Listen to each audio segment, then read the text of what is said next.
All right, so to introduce finding the area between two curves, we're going to talk about a little bit about how business and finance people use calculus in their fields. And it's looking at the gap between wealth.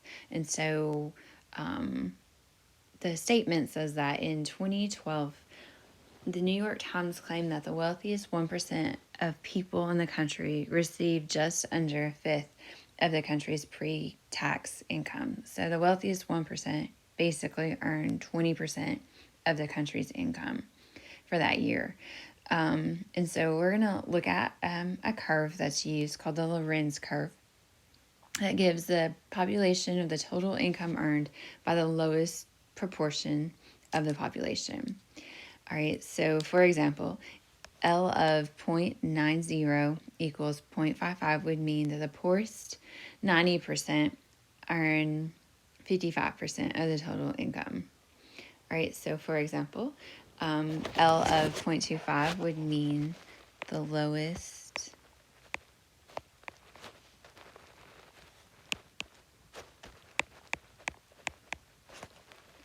25% earn 10% of the total income.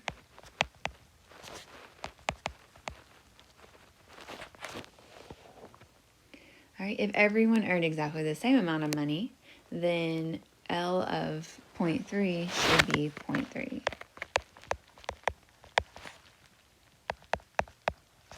And L of 0.65 should be 0.65.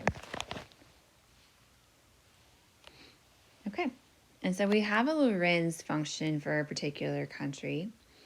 And then we have the graph of that down here. And then we also have the graph of y equals x. So if there was no inequality in wealth, that is the ideal situation. And so there obviously is a gap there because we don't live in a country or a place where that actually happens. And so the area between those two curves represents the inequality in wealth. So the larger that area is, the greater the wealth inequality.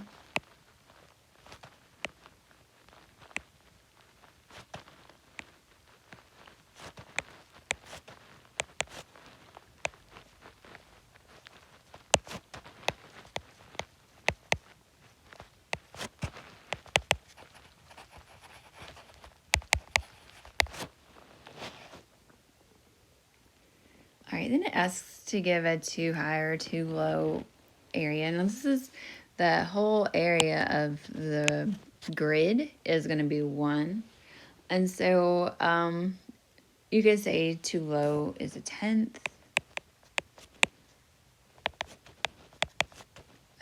You could say too high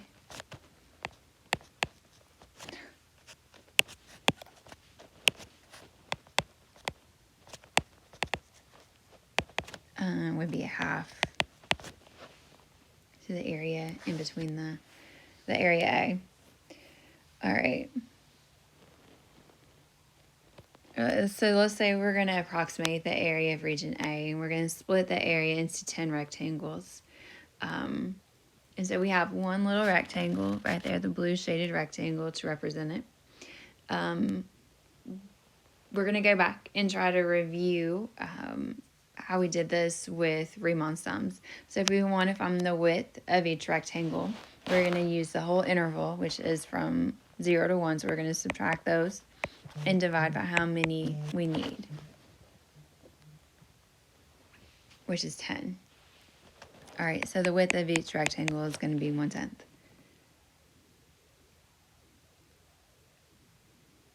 All right, and then we're going to find the height of the rectangle that's shown.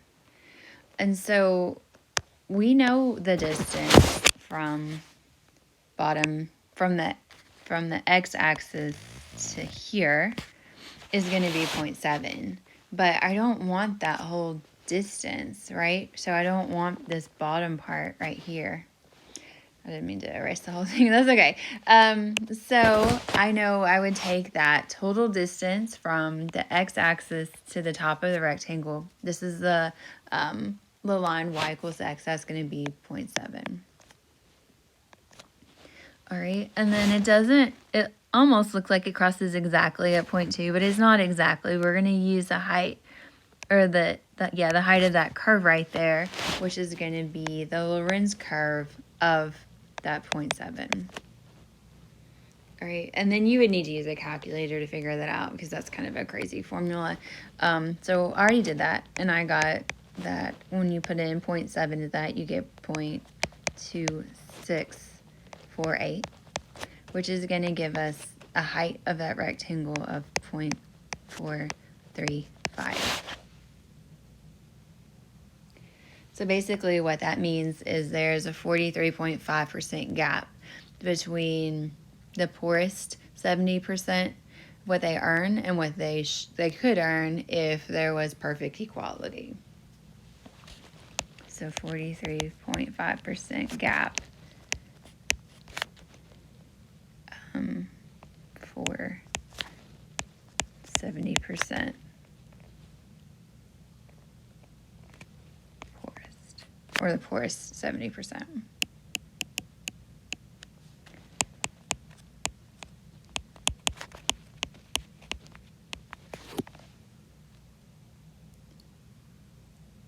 Okay, now we're going to write an integral. This is the whole point of learning all this stuff about the wealth inequality.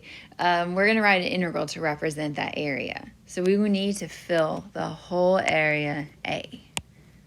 All right, so we're going to start when x is 0. And then we're going to stop up here at the corner when x is 1. All right, and then for this particular one, we're going to do each height of the rectangle like we did on problem 4b. So to get the top height, that was x.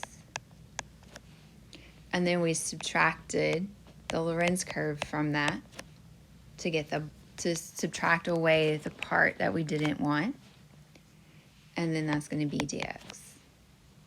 Now dx represents the width of each rectangle, and then L minus L of x represents the height of each rectangle. All right, now that was the whole point of the lesson. Now there's a little extra on here for all you business, finance, future people for the Gini coefficient, and it's a measure of the relative inequality of income, and it's found by taking that area, that gap area that we just wrote one for, area A, and dividing it by area of A plus area B.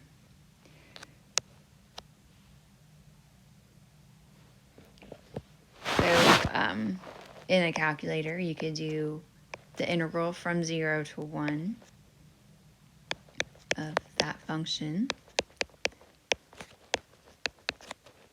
All right, and I already did it, and I got 0.1875. All right, and that's area A. And then area B is the area of the Lorenz curve to the x-axis. That's the area that we're used to finding. Like, we've been finding that area for a long time, this area right here, since we first started talking about integrals. So that's just going to go from 0 to 1 again, and it's just going to be the area under the Lorenz curve to the x-axis. All right, and I typed that in my calculator earlier, and I got 3.125. All right, so then if I take A right here, this is going to be Gini. If I take A and divide it by A plus B, I'm going to get a Gini coefficient of 0.375. And basically, the higher the Gini coefficient, the higher the inequality, the lower the Gini coefficient, the lower the inequality. All right, so let's get to the lesson where you guys are going to need to find the area between two curves.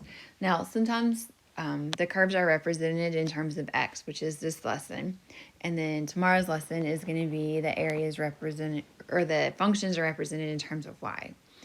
So today, focusing straight up on those vertical rectangles like we're used to drawing. All right, so if we want to find the area between two curves F and G, where F is greater than G, so F is basically the top graph, like the y equals x on the example, and G is the bottom graph, like the Lorenz curve.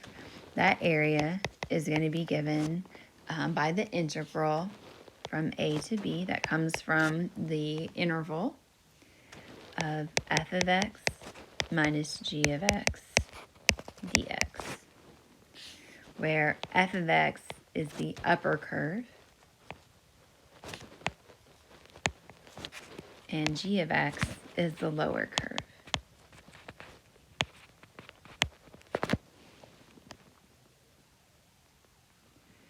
All right, now to find this area, it's important that the region must be bounded.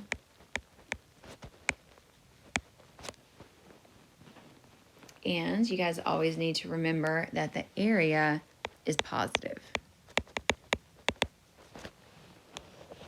The integrals don't always end up being positive, but the area is going to be positive.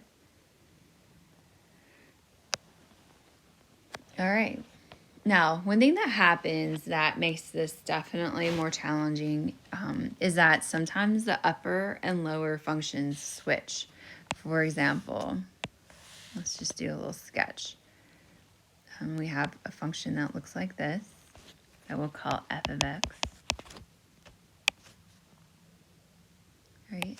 And then we have a function that comes down and looks like this that we'll call g of x. All right, and then we have just this area in between that we're going to find. All right, so let's say this first endpoint occurs at A. This one occurs at B. And this one occurs at C. So sometimes you can tell the green, the f of x function is the upper, and then it switches, and then the pink function, the g of x function, is the upper. So you would have to do two different integrals and add them together. So the area is going to be the integral first from a to b, and then on that one, the green one is on top, so that's f of x minus g of x dx. And then we're going to need to add the integral from b to c, where g of x is on top, so that's going to be g of x minus f of x dx.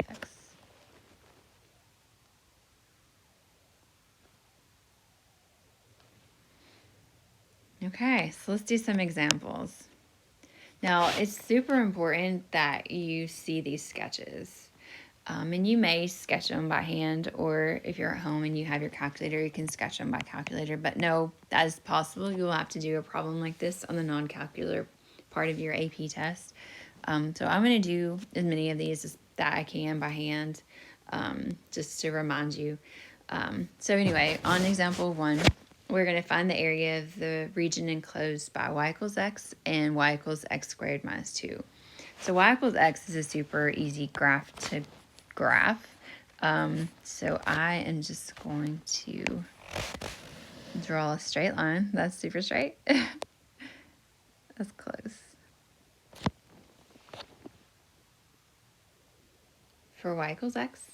And then y equals x squared minus 2 is going to be a parabola that's been shifted down to. So I know that that's my vertex. And so I know I have 2 points right there. And then, because I've graphed so many parabolas, I know if I go from those 2 points, if I go up 3 and over 1, that's going to be my next point. Now, you can always plug in values to figure that out, but I feel like you all have graphed tons of parabolas also. Okay, so let's draw a parabola.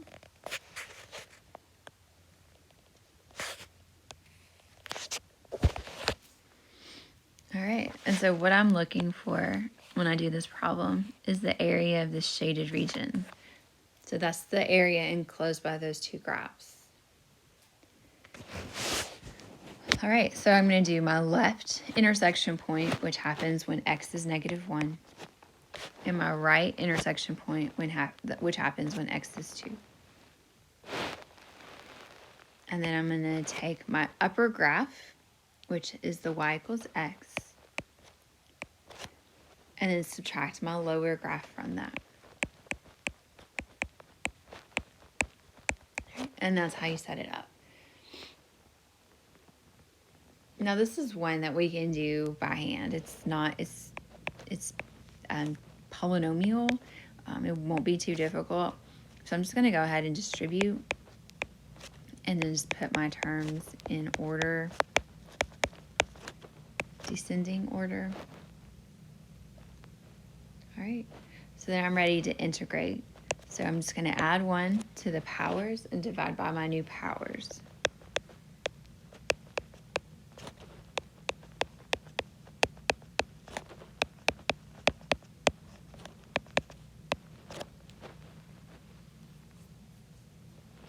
All right, so then I'm ready to plug in. So I'll start with 2.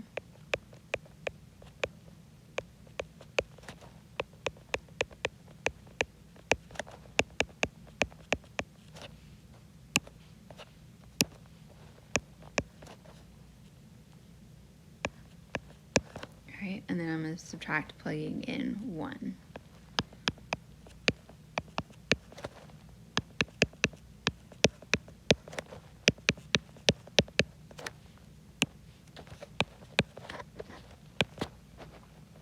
Okay. All right, and then I know you guys could do all that. I'm just going to tell you what you get to save time. You're going to end up with 4.5. That's the area of that shaded region. All right, and then sometimes they get so difficult that you cannot do it by hand, that you are going to need a calculator. So I'm going to show you, if you have obviously a computer, you can use Desmos, and I'm going to show you how you could do one like this in Desmos. But the graph is graph. Desmos does a graph also, but this one is here. So, but what we need to do is figure out where those two intersect. And the only way we can do that is to use a calculator. So we want to find this region. Okay, so what you guys would want to do is go to desmos.com. I have some old stuff tapped in from when I did this before. All right, and then you can just kind of, let me go to exactly what it looks like when you go to desmos.com. Okay, it goes to this. All right, so just start graphing. All right, and then you can change the window of what you see just by kind of scrolling. And so I'm only caring right now about my window from like 0 to 2 and then 0 to 3 on the Y. So that's okay right there. All right, so then you just go to one of the little blanks on the left and you're going to type in the function. And so you would type in Y equals, all right, and then we need to get E. And so you go to ABC and there's the E, and then go back to 1, 2, 3. And then use this right here, use the A to the B, and then type it in.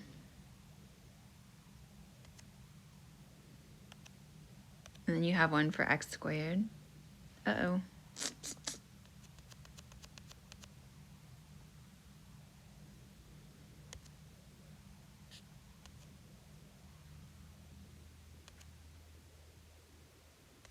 No, it doesn't look like it's going to let me do it. Okay, let's do it with some parentheses.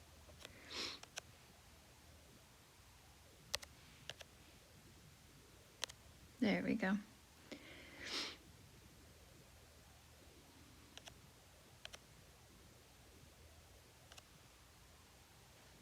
Okay, so there is the exponential graph. And then hit enter. And then we'll do one for the linear graph. It's just y equals 2. Okay, and there it is. And then Desmos is so easy to find intersection. You just hit a little touch a point and it tells you where it is. So I know the left intersection point is going to be at 0.446, and then my right is going to be at 1.554. Now on the graphing calculator, you get a whole lot of extra decimal points, and you would want to use them. So I'm going to write down what the graphing calculator will give you, because that's what you guys are going to use on the AP test, and then I'm going to show you how to set it up. So this one right here with the graphing calculator, we would go to 0.4460570 and this one is going to be 1.553943.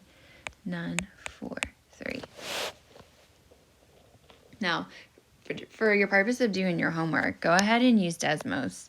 But if you are doing this on the AP test, you're going to want to go to a lot of decimals, because you are going to have to pick the answer or write the answer accurate to 3 decimal places. So when we're using our integral upper and lower limits, we're going to need to go to a lot more than 3 to be accurate at 3 at the end.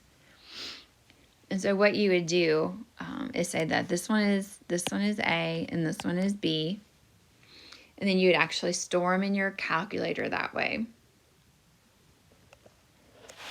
And then we would say the area of the region is going to be the integral from A to B. So if on the AP exam you labeled them A and B, then anytime you write A and B, if this is a free response question, the people reading your test are going to know what you're talking about.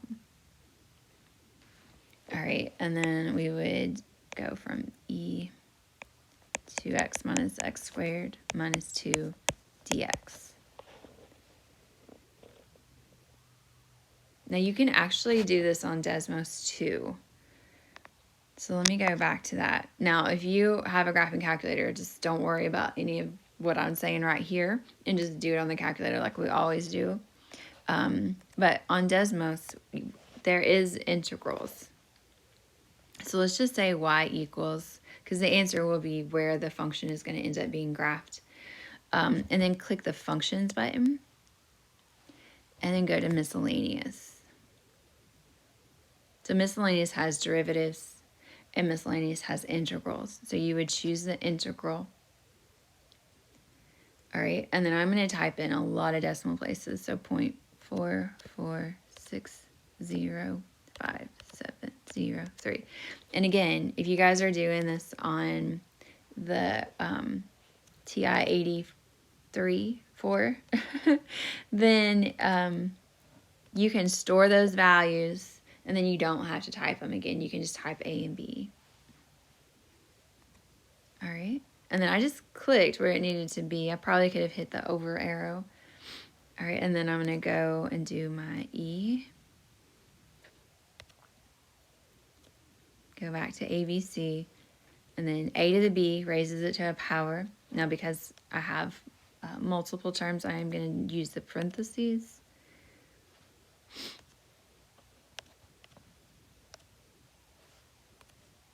And then I just hit the right arrow. And then minus 2. I am going to go back and do parentheses because I'm not sure how picky Desmos is. Now, you can see it hasn't given us anything because we still haven't put the dx. So we go to ABC to say dx. All right, and then enter. Well, shoot.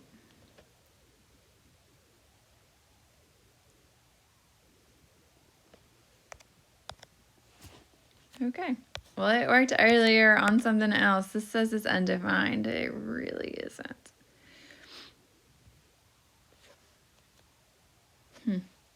Sorry, guys. It works on some of them. The value of that in the TI-84 was this.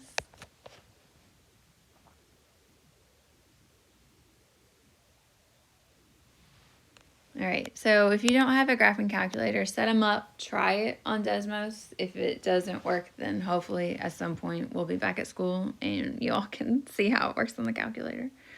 But a good majority of the ones I'm having you guys do are non-calculator questions anyway.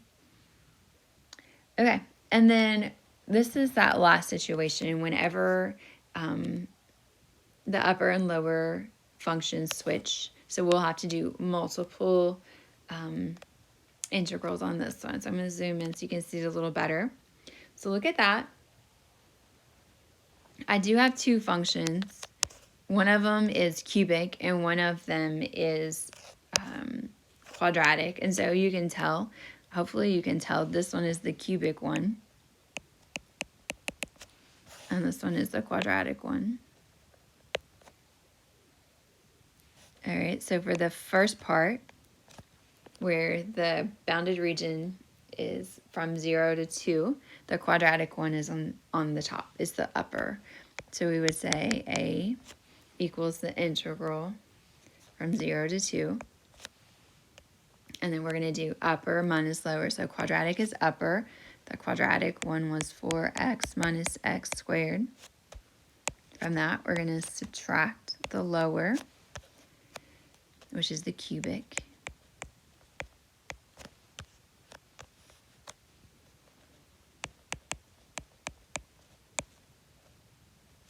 All right, and we technically need to put all of those in parentheses, dx.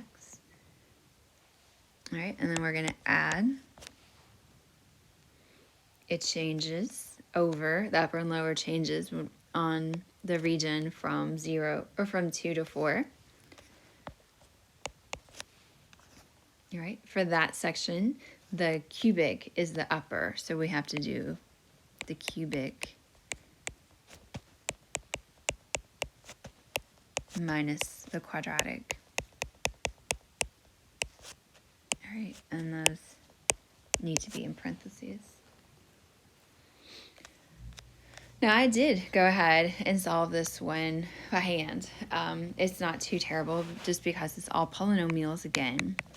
So I just went ahead and subtracted like terms and put it in order. And so we are going to subtract all of these. So I just changed the signs.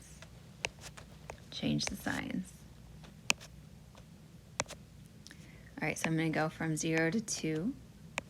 And then it'll be the cubed term minus combined like terms for the quadratic term. Oops.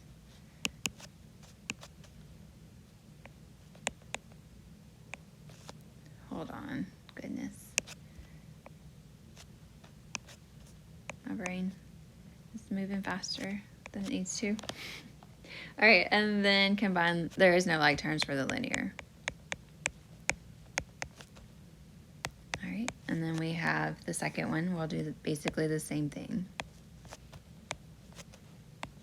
Just combining like terms.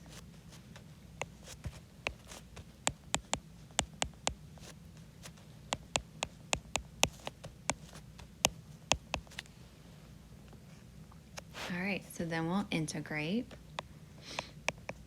So don't forget, when you integrate, you don't have the integral symbol anymore. You are adding. Oh, goodness. You are adding 1 to the power and dividing by your new power. So when I add 1, I get 4. When I divide by 4, it's going to be 8 in the denominator there. All right, and then just keep doing that.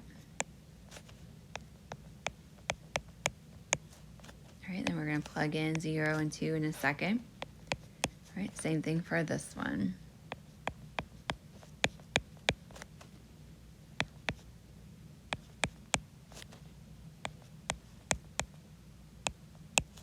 And we're going to plug in 2 and 4 into that one. Okay, so then I did go ahead and plug in 2. And so when I plugged in 2, for the first term, I ended up with 2. Second term, minus 8. Third term, plus 8. All right, and then obviously when you put in 0, you're just going to get 0. All right, so that ended up being 2. All right, plus. All right, this one, when I plugged in 4, I got negative 32, and then plus 64, and then minus 32, which ended up being 0. All right, and then when I plugged in 2, I got negative 2 plus 8 minus 8. So then that ended up being minus negative 2, which is plus 2. So eventually we got 4. So a calculator wasn't necessary on that one. And so, like I said, try to do as many of yours as possible without a calculator. All right, so in general, whenever we're finding the area between two curves, you have to find the x values that are the corners of the area, that bound the area. And those are your upper and lower limits. So the one on the left is the lower limit, the one on the right is the upper limit. And then you are subtracting the upper curve minus the lower curve, and then doing the integral. All right, good luck, guys. Feel free to comment a question in Classroom if you have a question, because if you do, you're probably not the only one. Or you can email me. I may post your question in my answer. I won't necessarily put your name, but I know that this is not going to be easy for you guys. And so the more questions you ask that I can hopefully help you with, the better. So here's your assignment. The next lesson is building on this, where the functions are going to be represented differently. And I'm just going to add 2 problems to it. So this is the bulk of the assignment for 3 different topics. Topic 8.4, 8.5, and 8.6. 34 and 50 are calculator questions. So you can try your best with Desmos and see what you can get. You can at least set up the integrals, hopefully, because you can find where they intersect using Desmos. I'm not sure if we can get that integral